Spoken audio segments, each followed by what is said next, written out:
महाराष्ट्राची भौगोलिक माहिती. नमस्कार मित्रांनो, कसे आहात तुम्ही सर्व? आशा करते की तुम्ही सर्व खुश असाल आणि हेल्थी असाल. तर चला, आज आपण बघणार आहोत महाराष्ट्राची भौगोलिक रचना. हा व्हिडिओ शेवटपर्यंत नक्की पहा. महाराष्ट्राचे भौगोलिक स्थान, पर्वतरांगा, किनारपट्टी, पठार, नद्या आणि हवामान. ही सर्व माहिती आपण या व्हिडिओमध्ये समजून घेणार आहोत. चला तर व्हिडिओला सुरुवात करूया. नंबर 1, महाराष्ट्राचे भौगोलिक स्थान. महाराष्ट्र हे भारताच्या पश्चिम भागात स्थित आहे. क्षेत्रफळाच्या दृष्टीने महाराष्ट्र हे भारतातील 3ऱ्या क्रमांकाचे मोठे राज्य आहे. महाराष्ट्राच्या उत्तरेस मध्य प्रदेश, पूर्वेस छत्तीसगड, दक्षिणेस कर्नाटक, आग्नेयेस तेलंगणा आणि पश्चिमेस अरबी समुद्र आहे. मुंबई ही महाराष्ट्राची राजधानी आहे, तसेच ती भारताची आर्थिक राजधानी म्हणून ओळखली जाते. नंबर 2, सह्याद्री पर्वतरांग. महाराष्ट्राच्या भूगोलातील सर्वात महत्त्वाचा भाग म्हणजे सह्याद्री पर्वतरांगा, ज्याला आपण पश्चिम घाट म्हणून सुद्धा ओळखतो. ही पर्वतरांग राज्याच्या पश्चिम भागात पसरलेली आहे. सह्याद्री पर्वतरांगामुळे पावसाचे ढग अडवले जातात आणि कोकण भागात मोठ्या प्रमाणात पाऊस पडतो. महाबळेश्वर, लोणावळा आणि माथेरान ही थंड हवेची ठिकाणे सह्याद्रीमुळेच निर्माण झाली आहेत. नंबर 3, कोकण किनारपट्टी. सह्याद्री पर्वतरांग आणि अरबी समुद्र यांच्या मधील भाग कोकण किनारपट्टी म्हणून ओळखला जातो. कोकण किनारपट्टी सुमारे 720 किलोमीटर लांब आहे. या भागात सुपीक जमीन आढळते.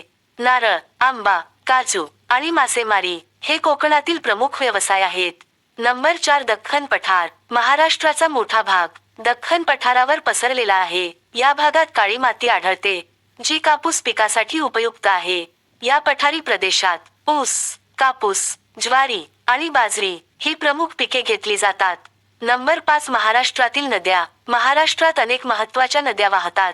यामध्ये पश्चिम वाहिनी नद्या अरबी समुद्राकडे वाहतात. या नद्या लांबीने कमी असतात, परंतु या नद्यांमध्ये जलप्रवाह जास्त असतो. वैतरणा, उल्हास आणि सावित्री या महाराष्ट्रातील प्रमुख पश्चिम वाहिनी नद्या आहेत. महाराष्ट्रातील पूर्ववाहिनी नद्या. या नद्या पूर्वेकडे वाहतात आणि बंगालच्या उपसागराला जाऊन मिळतात.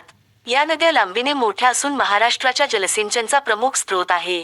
गोदावरी, भीमा, तापी, वर्धा आणि वैनगंगा या महाराष्ट्रातील प्रमुख पूर्ववाहिनी नद्या आहेत. गोदावरी नदीला महाराष्ट्राची गंगा असे म्हटले जाते. नंबर 6, महाराष्ट्राचे हवामान. महाराष्ट्राचे हवामान उष्णकटिबंधीय स्वरूपाचे आहे. मार्च ते मे या काळात उन्हाळा असतो आणि तापमान जास्त असते. जून ते सप्टेंबर या काळात पावसाळा असतो आणि मान्सूनचा प्रभाव जास्त असतो. नोव्हेंबर ते फेब्रुवारी या काळात हिवाळा असतो आणि हवामान थंड असते. कोकण भागात थंडीचे प्रमाण कमी, तर मराठवाडा आणि विदर्भ भागात थंडीचे प्रमाण जास्त असते. आता बघूया थोडक्यात निष्कर्ष. महाराष्ट्राची भौगोलिक रचना ही डोंगर, समुद्रकिनारा, पठार आणि नद्यांमुळे अत्यंत वैविध्यपूर्ण आहे. हीच भौगोलिक विविधता महाराष्ट्राला भारतामधील एक महत्त्वाचे राज्य बनवते. मित्रांनो, तुम्हाला जर हा व्हिडिओ आवडला असेल तर व्हिडिओला लाईक करा, शेअर करा आणि चॅनलला सबस्क्राईब करायला विसरू नका. धन्यवाद.